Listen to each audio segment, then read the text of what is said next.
Good morning. As you can see, my shop is a mess. It'll get cleaned up eventually there. Anyhow, it's time to get back at this boat engine, so we're going to continue from where we left off the last time. Okay, well, first thing I'm going to do, remove these that I made up to get the timing gear off. So with that, if I remember right, 7/16. Okay, 7/16.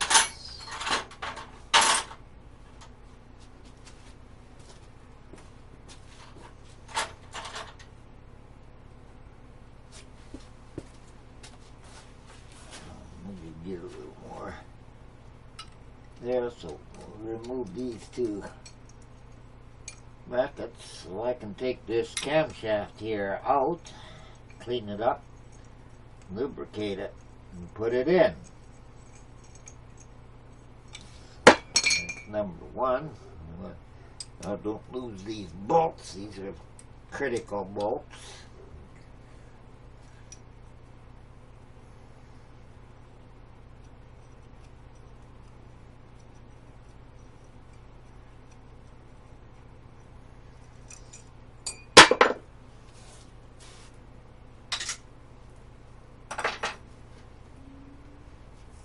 Okay, let's get this camshaft out.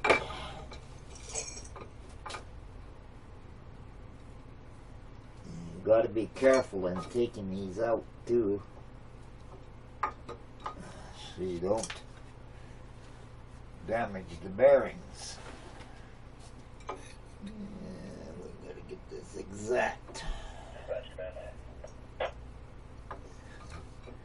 What the devil's going on here?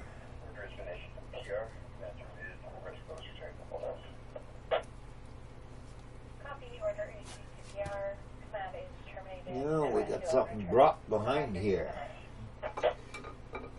Now I'm going to have to work at this. Well, I'm going to pause it here at this stage here while I work on this, because I don't know how long it'll take. So I'm just going to pause it here for a second while I work that out.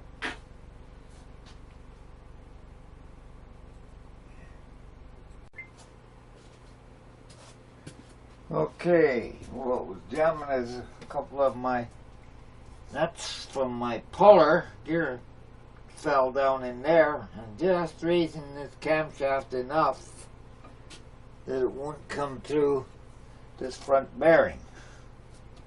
So now that we have the camshaft out, now we'll get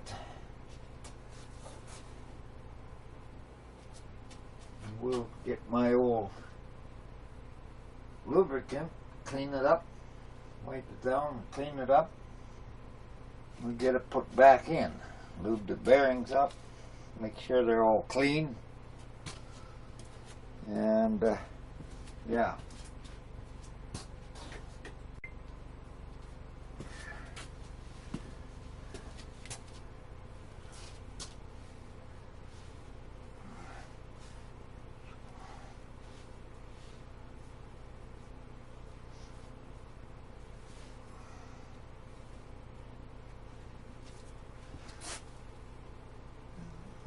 Bearings are in good shape.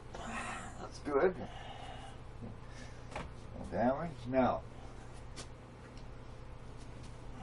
where can I put that there for a second while I get my... I use Winds. This was good stuff before they came out with synthetic oil. Used to use Winds, and I like using it. Far superior over the white grease, because it leaves a layer onto the, get a little on all the lobes here.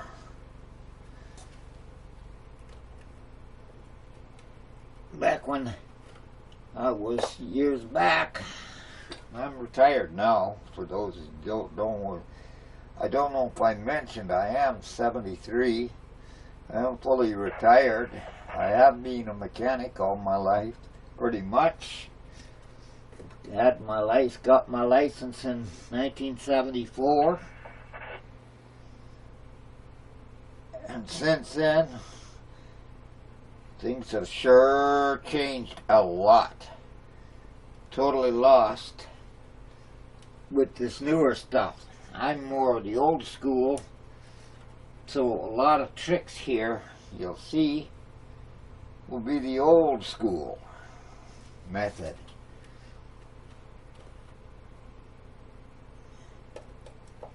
Yeah, don't tip over it. You stay right there. Settle down.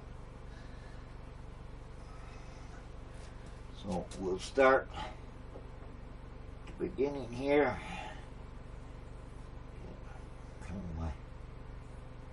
A little here on the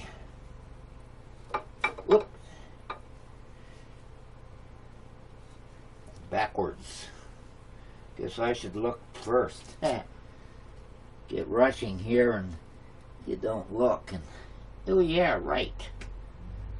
Goes the other way.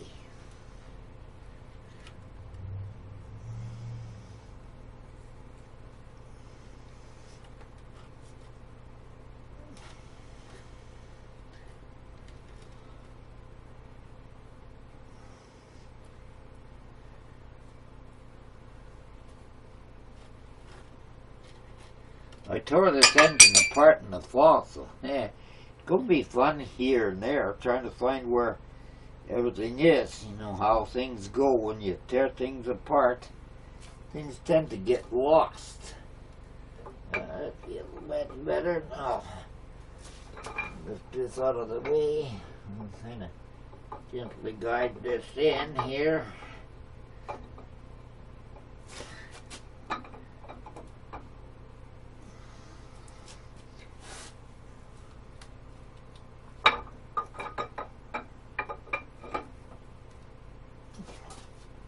This is where it gets a little tricky.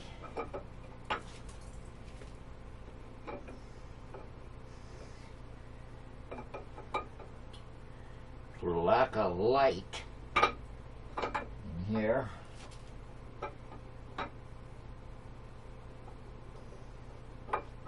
and to get your hand into a spot,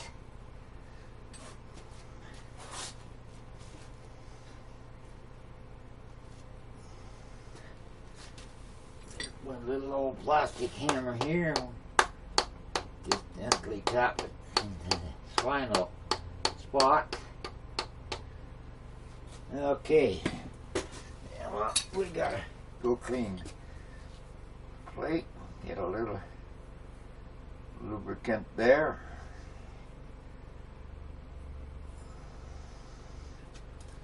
Because that rides against that, so this is the plate that we forgot. Couldn't get my socket through the holes. Now we got that in. Let's get the bolts in. I gotta get down here to see the holes. Get these started. I lost the original bolts, so I have to make up some new ones here because they're only a certain length. So to get them started is a little bit tricky. There we go. Got that started. We'll tighten that down.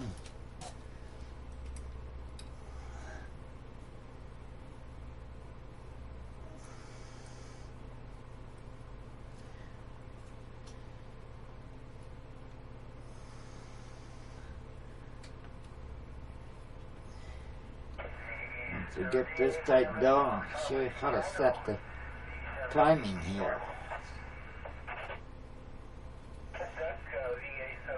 That is the critical part for the whole entire engine, is getting the timing.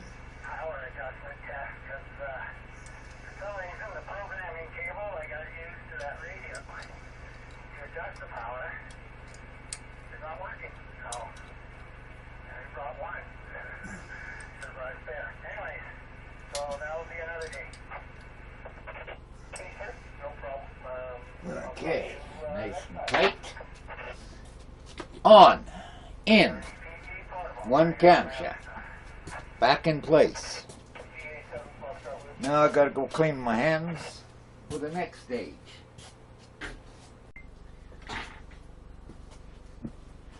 Okay. Using that winch, after I use it, I gotta wash my hands every time after. Well, let's take this off and I'll explain a little about this. Presetting the timing. We have on the crankshaft a cotter pin. We have on the camshaft a cotter pin.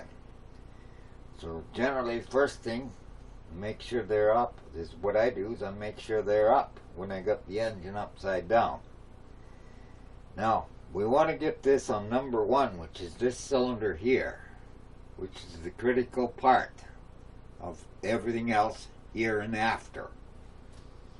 So, we got to turn this crank so that this piston is at top dead center.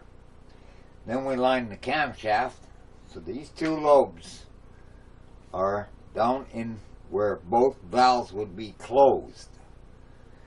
Generally, there's a mark on the crankshaft gear, and there's generally a mark on the camshaft gear, which I don't see.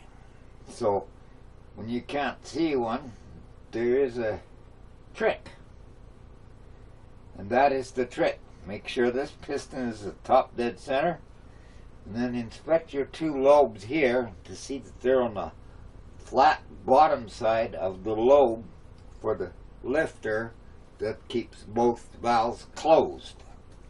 And then you'll know that you got it in line with number 1. Ah, I just found the mark. There's the mark right there. Barely can see it. But there's our mark right there. Now let's see where the mark is on the gear here. I don't see any, but general rule of thumb, you can generally go by the two cutter gee, I forget the names of these. I'm starting to forget things. Of course, that's what happens with age. You get that sometimes disease. Sometimes you remember, sometimes you don't. And it's getting worse when you don't remember. But anyway, we're going to start this way. Both our lobes are in the down position. Number 1, intake, exhaust. Looks like the exhaust lobe needs about 1 tooth more. Okay.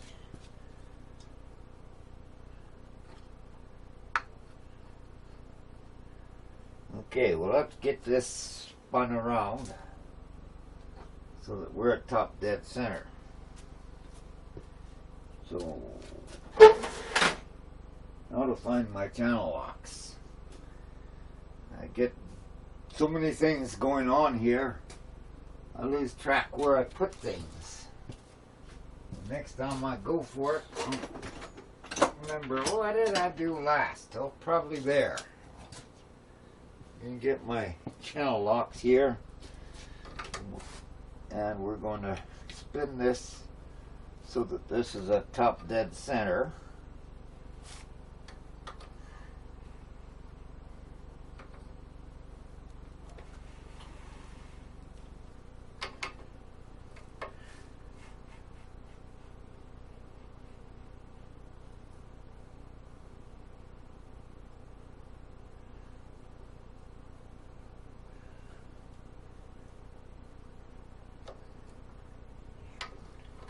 What I do is I feel that piston, and there we are. We're at top dead center. So our piston's now at top dead center. And you can see our two keys are lined perfectly in match. Key to key. So theoretically, that should be our number one position. Now we'll get our lobe and we'll just see where the mark is.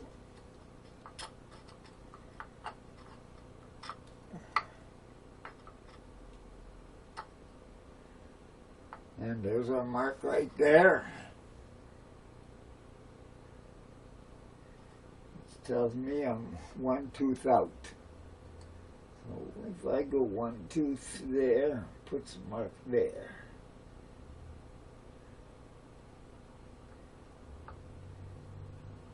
Okay, that's where we need to have it be, right there. So this is the tricky part, because as you put this on, it gives a little bit of a turn here because your teeth are at an angle. So this can be a little bit tricky.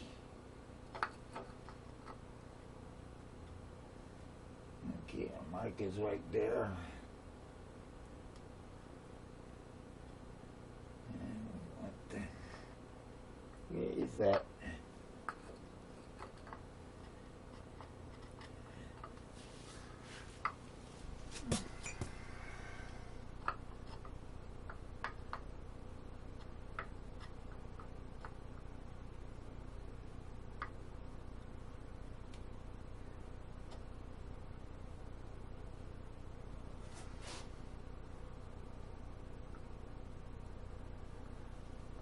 Hey, get back in there.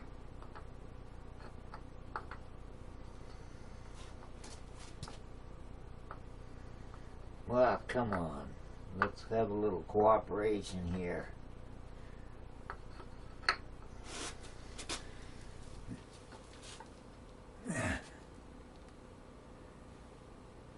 Okay, let's get my rubber lead filled. See if we're there. Feels like we're there.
Okay, I'm going to pause it here while I hunt for my bolt that goes in there.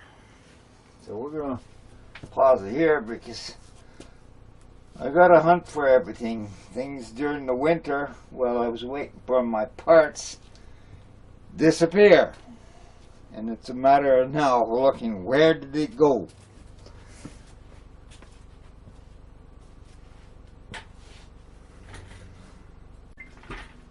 Well, I'm going to make this a little on the short side, so this basic video will just be installing the camshaft, because I spun this around there and it doesn't quite seem right to me, because when I spun it around, I noticed I finally found, I cleaned the gear off here, I found my timing mark on this crankshaft gear right there. My camshaft gear timing mark is right there. Generally, most engines, it's mark to mark for the correct position. So I got to confirm that, and I don't quite remember the exact position, so I want to confirm that, and I'm going to cut it off here. because I've got to do research to find that answer.